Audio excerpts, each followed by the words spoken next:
এখানে দেখেন আমার ফোনে মাত্র 30 মিনিট চার্জ দিয়েছি, এর মধ্যেই দেখি 100% কমপ্লিট হয়ে গেছে। আপনাদের অনেকের ফোন 1 ঘন্টা 2 ঘন্টা 3 ঘন্টা চার্জে বসান, কিন্তু 100% চার্জ হতে অনেক সময় লাগছে। বাট আপনার ফোনে যদি একটা কাজ আপনি করতে পারেন, তাহলে দেখবেন যে মাত্র 30 মিনিটের মধ্যে আপনার ফোনে 100% চার্জ কমপ্লিট হয়ে যাবে। এই জন্য শুরুতে আপনি আপনার ফোনের সেটিংসে চলে যাবেন, দেন এই যে উপরে সার্চ বারটি দেখছেন, জাস্ট এর উপর ট্যাপ করবেন এবং এখানে টাইপ করবেন চার্জিং।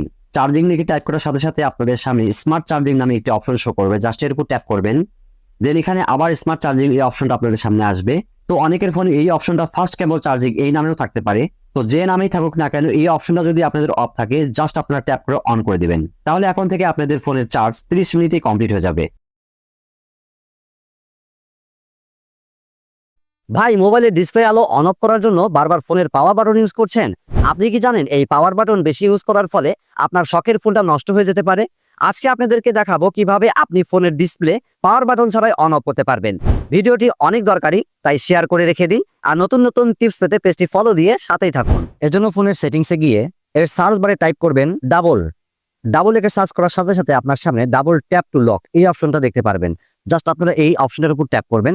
তো এরকম একটি পেজ ওপেন হলে এখানে অনেকগুলো সেটিংস দেখতে পারবেন। তো একটু নিচের দিকে স্ক্রল করলে দেখতে পারবেন double tap two ওয়েক or turn off screen. এই অপশনটা যদি আপনাদের অফ থাকে, জাস্ট ট্যাপ করে অন করে দেবেন। ব্যাস, এরপর থেকে আপনি আপনার ফোনের ডিসপ্লের উপর ডবল টাচ করে স্ক্রিন অন অফ করতে পারবেন। That's it.